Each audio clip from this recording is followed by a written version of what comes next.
up we've got Ivor Cummins, who is going to talk to us about higher fat diets for heart disease. So Ivor is a biochemical engineer, and I think it's great to get somebody from outside the medical profession to help us think about some of our problems from a different perspective. So he's got over 25 years experience leading large worldwide teams in complex problem-solving activities. Since 2012, he's been researching the root causes of modern chronic disease, and I think he's ideally placed to give us another perspective on fats in our diets and the currently controversial cholesterol question. So here you go, Ivor. Thanks a lot, Ellen. And I might just try, can everyone hear me clearly? Without the mic? No, yes. Okay, so you want the mic? Yeah. Feel like a wedding singer. So, I work on behalf of Irish Heart Disease Awareness. I'm their Chief Programme Officer, and I travel around the world and speak on the metabolic causes of coronary vascular disease, and also on a very important test that will decide how much disease you have and what your risk is. And I'm going to touch on that first. David Bobbitt is the Irish entrepreneur, and he is funding this charity because he discovered he had massive heart disease 7 years ago and discovered a lot of what I'm going to tell you today. So our site, ihda.ie, has all the key information in short videos on the coronary calcification scan. I think it's something every middle-aged person should go and look at. Prologue. So we see here 2 years ago, I like this slide from Medscape, the burden of coronary vascular disease is growing faster than our ability to combat it. Wow, we got a problem. And this is American, but it's not much different in the UK. Because this came out a few days ago. Heart deaths up the first time in 50 years in the UK. So the benefits of smoking cessation since the 1970s, which is one of the biggest factors in driving down coronary vascular disease, are being offset now by hyperinsulinemia, insulin resistance, and diabetic dysfunction. So we're going to talk about that. So why not deploy low-carb, high-fat diets to tackle the root causes of coronary vascular disease? Again, they will pertain very powerfully to hyperinsulinemia and insulin resistance. And this is why. There's a single reason why low-carb, high-fat diets are frowned upon and fought against for 30, 40 years. This guy. All the other data against them that's been trumped up in the past 40 years is more to do with protecting industry interests. LDL is the real reason. If you can't measure something, you can't understand it. And in my world of engineering and problem solving, you must measure the right things or you will get the wrong solutions. So I'm going to tell you about a really important measurement in vascular disease. And it's the coronary artery calcium scan. 5-minute CT scan gives you a score of 0 up to the thousands. And it's the calcification in your coronary arteries that directly reflects your degree of arterial disease to this point in your life. And it predicts your risk like nothing else because it's looking at the disease. So we see here all different ages of people, but when they're a 0 score, they have a very low risk of heart event in the next 10 years, regardless of age. A medium score on the calcification, they have a much higher risk, but it doesn't really matter what age you are. That's interesting.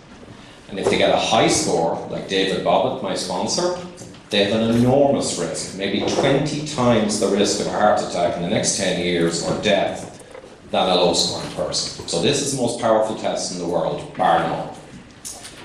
To emphasize, a middle-aged man with a high score has around 20 times the risk of an 80-year-old with a low score in the next 10 years of a heart attack.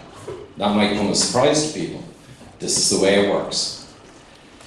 David Bobbitt got a score of over 900, which gave him an enormous risk, and that was after he passed all his medicals, treadmills with ECG, executive medicals. None of them saw his disease. The calcium scan doesn't lie though. So that's how he discovered this and set up the Irish Heart Disease Awareness for awareness of this scan. Why is the CAC scan so pivotal? Because there's no point knowing that you're heading for the wall if you can't do anything about it. But luckily you can. And this illustrates this human study from Raggi, and there are many like it. The wonders of slowing progression. This is the big game. So in here, people with a high starting score, up to 1,000, 5 years they were tracked and they were scanned a few times during the 5 years. And the people with over 15% increase per year, they were advancing their calcification. they had a 50% heart attack rate in the period. So that's worse than Russian roulette. In contrast, in the same study, similar people with a score of 100 to 1,000, but tracked over the years, they did not progress, or they progressed slowly, less than 15% per year. Do you think they had lower heart attack rates? Yeah, 17 times lower. So progression is crucial, right? If you stop progression, that is the holy grail. And it seriously is. Now, there's some bad news, because the medical world, all over the world, believes that coronary calcification is progressive and inevitable. And it's best typified by the Heinz-Nixdorf study, excellent study. And they basically looked at a large cohort of people and got their calcification over time. And they figured mathematically you can model it. If you're over a score of 10, you will progress along a mathematical curve based on your sex, your age, and other factors. And they basically said progression seems to follow a sustained, apparently inevitable, and partially genetically determined heritable pathway, which can be predicted. It's going to happen, guys. Nothing you can do about it. They also noticed that LDL cholesterol had no predictive value for who had increased acceleration of calcification, and that disappointed them greatly. Diabetes, of course, and present smoking had a big, almost doubling of the risk of excessive calcification, unsurprisingly. But because the LDL didn't show much, they kind of said it's not worth scanning, because doing serial scanning doesn't really tell you much, and the risk factors don't seem to change it. They were talking about LDL, that was the disappointment. But what if they were wrong? And luckily for everyone in the world, they are actually wrong. They're correct that it generally progresses and there's nothing you can do, but they have no idea that there is something you can do to stop it progressing. So they're missing a piece. So this man, William Davis, MD, wheat belly, he's a low-carb guy, I'm afraid, I'll have to disclose. In 2009, he published the first study, to my knowledge, and only one in the scientific literature with 45 patients. Now, he intervened with multi-intervention. He used the statin, he used vitamin D, fish oil, and he used a low glycemic, low carb diet. So he did a multi-intervention. But the key point is, he got most of his patients to slow right down to safe levels, and he got nearly half of them actually to regress on the same machine and the same scanner. So he proved that this is possible, but he used a multi-intervention. He got the Holy Grail and he published it. So, cut to us now. IHDA are making a documentary movie. The documentary is released and it's free to view. Ellen might send on later the link. But we have a movie coming. And basically, I'm going to show you a 1-minute clip. And amusingly, it allows me to play the National Irish Anthem in Oxford, but that just happens to be the theme here. But it'll give you an idea of what we did. We got 45 sporting heroes from 1991, the big Irish football final. And these guys are in their late 50s and are really fit and slim. These are not fat guys. These are in good shape. But we scanned them. But I'll show you a clip. This is a test that every astronaut, every US president has, but this is the first GA squad to have it done. We're down in Meath next week, but it's exciting stuff, isn't it? Absolutely, and I think you are setting the standard and you're breaking new ground here. These guys were the peak of physical fitness. The All-Ireland champions in '81 came up against the Meath team who were known as the hardest men in Ireland and beat them. It could be the norm in 5 years' time.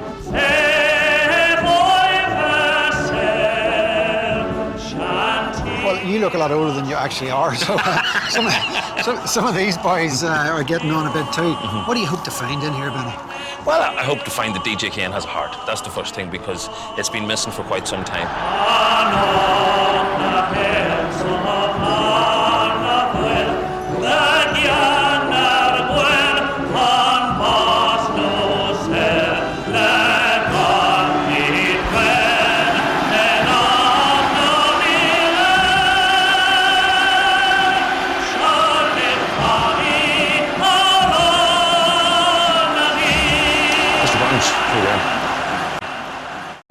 Apologies for the volume. I didn't set the volume. So, all were deemed healthy by their doctors. Completely healthy. There was no fear or worry about these guys, right? They looked healthy. We scanned them. half of them were 0, Doc was correct. Some of them had quite significant scores, and 20% had very high scores, and I showed you the risk graph. These guys needed immediate follow-up. Okay, so the calcium scan sees the disease. Now, we got 4 of them and we intervened. We did a low-carb diet, nutritious diet, and 1 or 2 of them got a blood glucose meter and discovered that after their meals they were getting enormous glucose spikes, even though they were deemed to be perfectly healthy. And they changed their diet based on what spiked their blood glucose. And it was mostly carby stuff, obviously. No guesses there. So what should have happened with these guys over the next 6 to 12 months, as per Heinz Nixdorf, they should have progressed, inevitably. However, one of them flattened, another flattened and slightly regressed, another significantly regressed, and another significantly regressed. So we only picked 4. We got 4 out of 4. Just like that. And this is important because the world is changing. Calcification is going to start getting used serially, and it's going to start showing us that we can do this. And this is a big deal. I probably don't need to emphasize. So part 2, cholesterol and low carb, high fat. Right? Now a little bit of science here, but you're doctors mostly, so you should be well able for it. LDL we talked about. LDL is what single-handedly vilified fat and saturated fat. So let's look a little closer at LDL as a risk factor.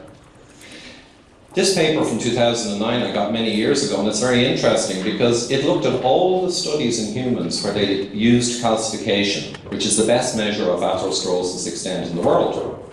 And I'm just showing the 20 or so that this guy pulled together in his published study.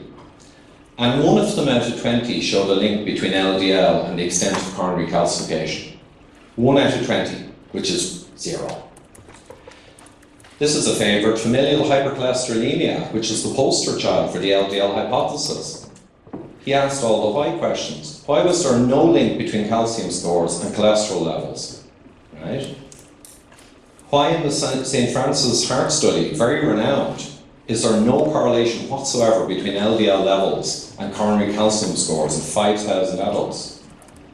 And this paper pulled together 10 calcification studies on humans where they looked at LDL, and there was no statistically significant correlation in any of them. So this is a problem, and I'll explain a little why. This study here is another great one. It followed 100,000 men and women, as you can see, over 8 years, middle-aged. They're the people we want to be looking at. And it stratified them into very low LDL, below 3.6, maybe an average of 2.6, and very high LDL. These guys would be an average of 4 point something. That's practically familial hypercholesterolemia. You'll notice there's almost no heart disease difference over the following 8 years. And we have lots of studies like this. When you look at their triglyceride over HDL ratio from the cholesterol panel, there is a huge difference, a doubling of risk for future heart disease. Why?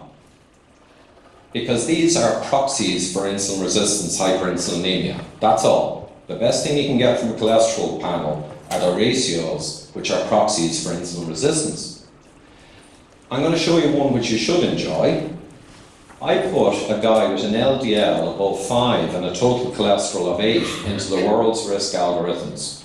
You guys probably use Q-risk 3, yeah? Well, I put it to 5 of them. So, a person with an LDL above 5, to most doctors, would probably make them react like this. Fair enough?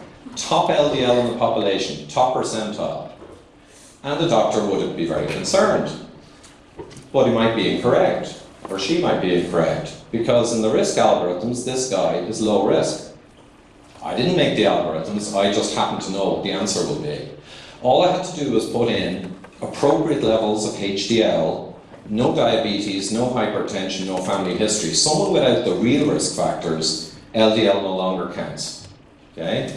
And if the person is smart enough to get a calcium scan in middle age, and you put in a score of 0, which over half of them will have, in the calculators, AstroCharm from NASA and MESA, the best in the world, with a 0 score, they're ultra low risk with that LDL of 5.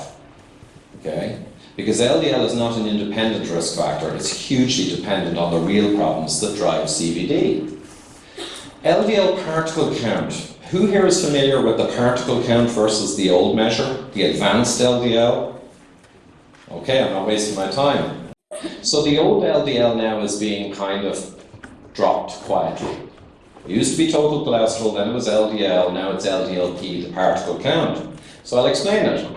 The old LDL, in a unit volume of blood, if you had an LDL of 3, it's essentially the amount of cholesterol that was inside your lipoproteins, your LDL particles, and they smash them up and you get the amount of cholesterol. Very weak measure. This person here, though, might have an LDLP or particle count of, say, 1200. Okay? That's the count of the particles, much more relevant. This person here may still have an LDLC, classic in the test, of 3, but they have smaller, denser particles with less cholesterol per particle. This person, if you watch here, with more particles, might have an LDLP of 1600 with the same LDLC. Now, having more particles is much more relevant to disease than the old LDL measure, much more. One of the big reasons is higher particle numbers are a great reflection of insulin resistance and hyperinsulinemia. That's one of the reasons. I'll show you there's a problem with the LDLP too, even if you had it in the UK.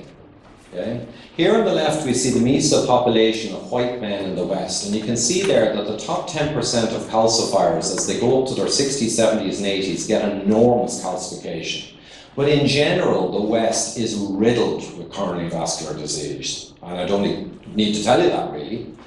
However, ancestral peoples like the Semain men, this is their graph for calcification right up to their 80s. Notice the difference? They've almost no calcification and they've almost no heart attacks. And it's not just genetic weirdness, because the Katavan people, it's the same story, right? Even though they're a different genetic population again. Why? You would think, well, they must have a lower LDL particle count, these guys out here. They must have, because that's the best cholesterol measure. But sadly, they don't. These guys have the same or higher particle count as these disease-riddled guys here. Now, I know why, but it would appear to many people to be surprising. The reason is they have very low insulin levels, very low blood glucose, no diabetic physiology. That is an epidemic in the West. They have no hypertension, their blood pressure doesn't rise with age because of what they eat and their environment. They have no central obesity, no trophy, no intraorganal fat, no diabetic dysfunction. And they have no autoimmune conditions like lupus and arthritic conditions that drive up atherosclerosis through the inflammatory mediators. No metabolic syndrome, no hyperinsulinemia syndrome over there. That's the biggest gain in heart disease. This list here epitomizes it for me. It's a short list I did of the primary drivers of cardiovascular disease, bar none. It's not complete and exhaustive, right? But it is largely the big game by the Pareto principle. LDL particle physics, and now we did the sciencey stuff. Keep an eye on my time. Everything should be made as simple as possible, but no simpler. That's very true. So I'm going to try and do this to get the message across so you can internalize and visualize what's happening with cholesterol without being too complex. But there's a little complexity. So here's your artery. You've got the walls on each side, the lumen with the red blood cells, and the LDL particles in purple. The LDL hypothesis, simply put, the latest manifestation, particle-based, is that the LDL particles willy-nilly find their way into your arterial wall, into the intima. Thereupon they get trapped, they oxidize, and they lead to an inflammatory cascade, with your immune system getting engaged. Simplistic, that's it in a nutshell. What is not mentioned are at least 5 layers of complexity and physiology that decide whether or not a high or low particle count matters. So I'm going to show you them. Well, layer 0, ground 0, oxidized LDL. Okay? So LDL particles damaged and oxidized with their outer shell stripped in your plasma. And that's caused by many things, not LDL things, but it's caused by many deleterious drivers. So this team, and there are many papers I have at home now, hundreds around oxidized LDL, they put forward that the oxidized LDL in your plasma is the problem, and through LOX1 and other receptors, it is brought into the wall, and then dealt with by our immune system and later taken away by HDL. But notice that native undamaged LDL is not given much cause in the process. So oxidized LDL is a big deal and you should be watching out for it. That's how you oxidize your LDL, pretty much, give or take. That's why this is the important list. The glycocalyx is an exotic sugar-stranded structure growing on the inside of the wall of your artery. And it has a sieving effect to manage how immune components and LDL access that arterial wall. Respect your glycocalyx. It's very delicate, and the reason it wasn't discovered until 20 years ago is when you take an artery out, it's just gone. But now they know. Now they know it's there. And we have papers like this recently. Arterial glycocalyx dysfunction is the first step in the atherothrombotic process. The first step. Nothing but LDL there. Right? And it's a great paper, and there are a lot more like it. Here's a good glycocalyx. It manages LDLs in the bloodstream and immune components, and it keeps a healthy internal wall. It also, through shear and movement, releases nitric oxide for endothelial cell health. The glycocalyx is doing a lot of stuff.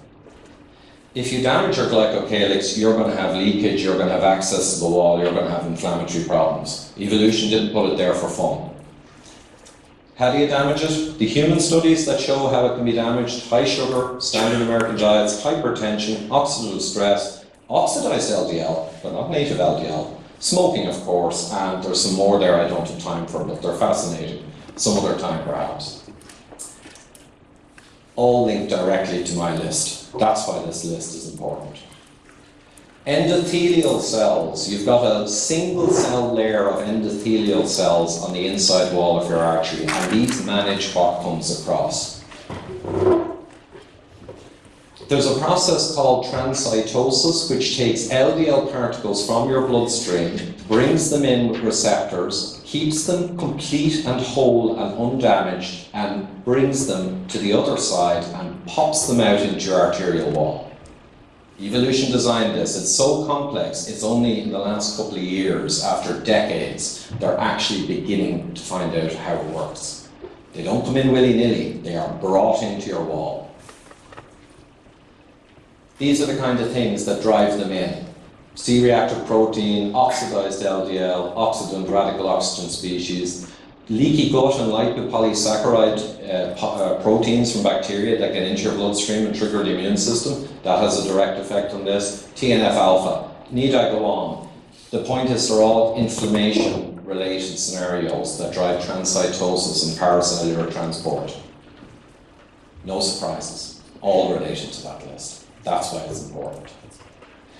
Interestingly, in the last week or two, we have a paper saying that they now know how the LDL is brought in, right?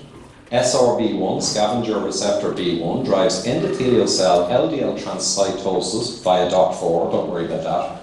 But the title of the paper said why these people thought evolution did this and developed this extraordinarily complex machinery. So let's see why they thought evolution did this. To promote atherosclerosis. That's kind of thought.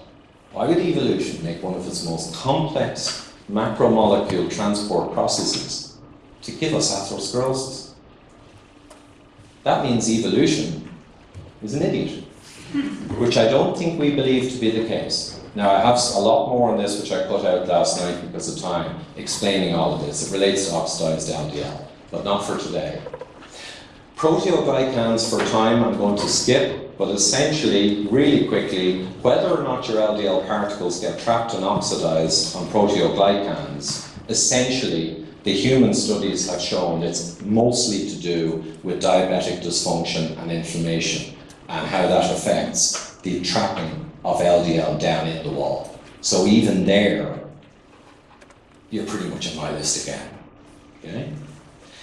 HDL efflux, I love this one. Who here knows that higher HDL indicates better outcomes and is a healthy thing, the good cholesterol? Yeah, low carbers love the HDL because it goes up on low carb. But they're not entirely correct. This study is unbelievable, and it's one of my favorite studies of all time in humans. What they did was they took their HDL particles, the good cholesterol particles, there's trillions of them in your body. But they took a sample and they assessed how good the HDL was at performing its evolutionary function of taking cholesterol and inflammatory macrophage content out of the wall back to the liver. HDL efflux. They assessed each human with a new assay to see how good and healthy their HDL particles were. This is a first. What they found is, because they tracked all of their people over 8 years to see how many had heart attacks, so they could link the two together, they found out that people who had a higher HDL had a 35% lower chance of a heart attack in the next 8 years. And that's your classic HDL from the standard measurement, higher is better, lower is bad. But it's only a proxy for the real deal. I'll show you the real deal. The people with a high efflux capacity measured in the laboratory had a 70% lower heart attack rate, right? And they happened to have a 90% lower stroke rate. So the magic with HDL is not just the lab number. That's just an indirect, murky window into what's going on. What's magic about HDL is keeping it healthy with a high efflux capacity, the right size, and the right molecular configuration to dock with receptors and do its job. How do you screw up your HDL? What are the best ways to do it? And in engineering, this often happens. You can have a massively complex system, but when it's been decoded, it no longer quite seems as complex as it did when you were in the fire of trying to explain it. Huge system, very complex. In engineering, you always look at the whole system and you make sure you understand fully the effect size and the relevance of every element of the system. That's what we do. That's what we have to do. I brought you through a bird's eye view. The system, however, unfortunately, focuses in on the number of LDLs in America. In the UK, you still look at the old LDL, which, to be honest, is ancient technology, right? But in America, they focus on the number, which is a bit better. This is lipomyopia, lipoprotein myopia. It is focusing in on one tiny part of the system that arguably is the least relevant. It has relevance, but the least relevance. The reason is not rocket science. There are medications which lower LDL, lower oxidized LDL, but the statins also lower CRP, they lower serum ferritin and inflammatory markers. They're anticoagulant, anti-inflammatory. They work through many, many different mechanisms. But it's always focused on is the LDL effect, because it's simple. It's simple. Simple and misleading. And this is essentially the problem in that sphere, right? If the only tool you have is armor, everything looks like a nail. And that's kind of what's happening. It's not malicious really, it's just the way it is. So the reality is, we have cholesterol focused on inexorably, ruthlessly and remorselessly for decades. All the media and everything, constantly articles, you've seen it. And what they're largely missing is the elephant in the room, right? Where the game really is. But no one really focuses on it. The irony is, and there are many ironies here, these real root causes of coronary vascular disease drive this system into dysfunction, as I've kind of showed you at a high level. The dysfunctional system in turn gifts the cholesterol numbers with a degree of predictive power, and that's what's totally focused on. They've almost usurped it, right? But that's the case. And when you focus on cholesterol remorselessly for decades, you push aside the real root causes. They go into the background, and the elephant remains hidden. Right? So, to give you an idea of a good blood marker, here's men, 8 years tracked, primary MI, will they have a second coronary event? Looked at their total cholesterol and their LDL cholesterol, HR1, no predictive power for a second heart attack. High blood pressure, hypertension, yeah, if that was higher, double the risk. That's a acceptable risk factor. But most idiopathic hypertension relates to hyperinsulinemia in the list I showed you, as it happens. So there you go. What do people think high insulin measured in the men? Was it a 3x multiplier of risk for second heart attack? Okay, some people have seen my lectures. Yeah, nearly 7x. That's because that is reflecting largely when I'm talking about it. That's why it's such a massive risk factor. And the highest risk factor seen with insulin, measured in a clamp test, very accurately by Professor Revan, showed a 40x multiplier based on high insulin resistance. We'll give you an idea. It's much bigger than cardiovascular disease, guys, right? This paper was very nice. The metabolic syndrome, insulin resistance syndrome, is broader than you think, and damn right it is. Because they looked at all 60 studies that measured insulin and measured these chronic diseases and compared to see if high insulin predicted a higher incidence of these diseases. I'll let you read them. In 95% of studies, high insulin tracked directly with higher levels of disease. That's why the list is important. Right? And it's tragic because I don't have UK figures, but from CDC in America, around 65% of over 45s are now officially pre-diabetic or diabetic. And you can call it pre-diabetic or diabetes in situ or metabolic syndrome or insulin resistance syndrome or hyperinsulinemia syndrome, or you can call it plain old type 2 diabetes, but it's all essentially the same corrupted physiology, right? Largely, and 2/3 of the adults have it. And if you measure their insulin, my buddy Dr. Gerber, my co-author, he says 75% plus if you measure insulin, currently. And the UK, to be honest, you're not a million miles behind it. Low carb, high fat potential of these diets. Little bit of studies. We're focused on this because we focus on the real deal. We don't focus on proxies and distractions. So, this from Professor Volek I liked. He looked at all the papers around low carb versus low fat.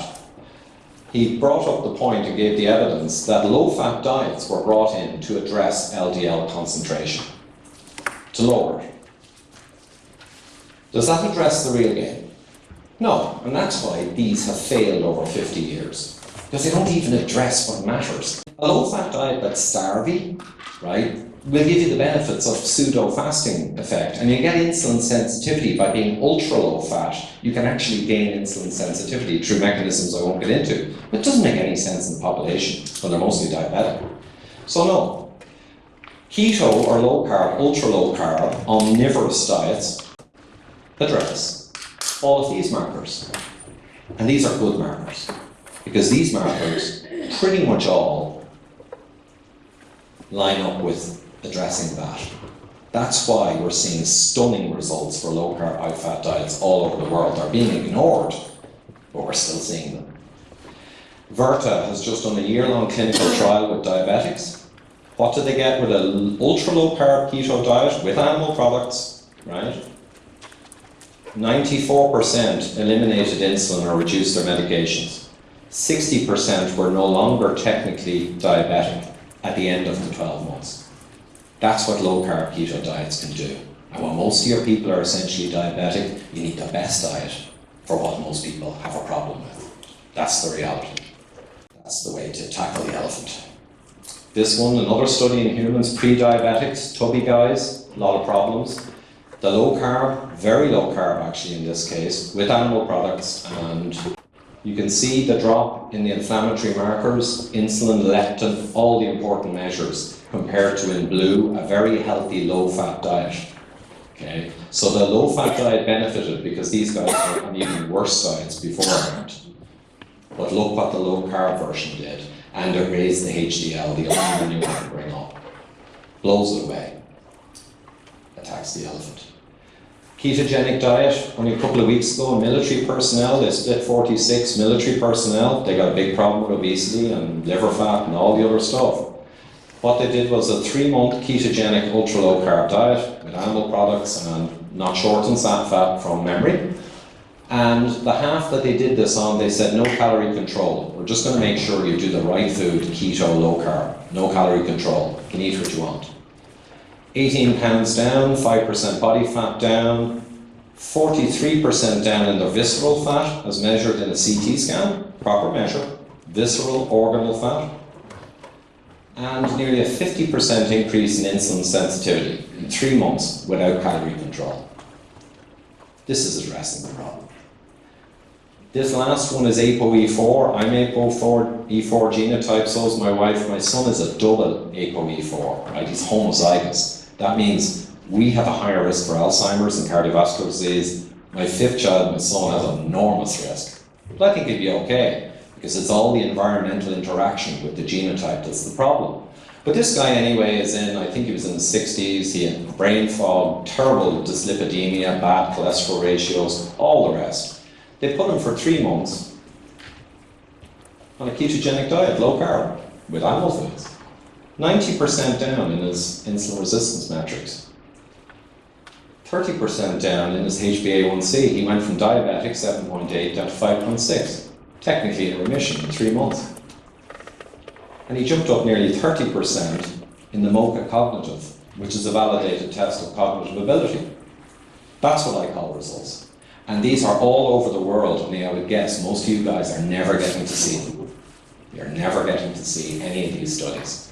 I know the kinds you probably do get to see, but they're quite different. So, what's my wrap up? You don't have to be a rocket scientist for this. People with diabetic dysfunction over 100 years ago listed out the high nutrient dense ancestral human foods, meat, fish, eggs, all that kind of stuff that are low carb. Strictly forbidden for people with diabetic issues were bread, pasta, cereals and all of that rubbish. Right? It's low nutrient density, it's just full of glucose. And again, this was Oppenheimer, 1970. Right? And they were right. And then we got it completely wrong in the 50s, 60s and 70s because of American people I won't mention. It wasn't British actually. Professor Yudkin, and he was bang on insulin as the primary cause of heart disease and sugar. So, wrap up. CAC is the best measure of atherosclerotic vascular disease, bar none. You can go in with cameras and IVUS, intravascular, but for any screening test, this is it. Slowing or stopping CAC progression is the holy grail. Right. Isolated LDL-C, the old LDL in the test, is near useless. And it stopped us deploying what I showed you here in the last few slides. And it still stops us. That's the problem with LDL. I'd ignore it otherwise. It's stopping us making progress. LDL-P is a little better, the particle count of your lipoproteins, low density, but still a distraction from the primary list, as I showed you. And often a high particle count that links to risk is high because of hyperinsulinemia. They track together beautifully. Diabetic physiology is the seat of modern chronic disease. I showed you the list of all the chronic diseases and the hyperinsulin. And essentially, low carb, high fat is not the only diet. There are lots of options where you can get insulin sensitivity. You can also starve yourself. That'll do it. But it's a cornerstone of addressing the modern chronic disease epidemic as it currently stands when most people have dysglycemia. Dr. Scott Murray was just telling me the latest Eurospire study that looks at 18 to 80-year-olds all across Europe who have cardiac disease, 18 to 80, 25 countries, over 70% of them are diabetic when they actually check it. Right? Diabetes is the terrible twin of heart disease. It's the biggest cause in the world of heart disease. And low carb, high fat, as I've shown you with Verta, etc., addresses it beautifully. So that's why it should be one of the central planks of fixing our currently disease-riddled population. So thank you.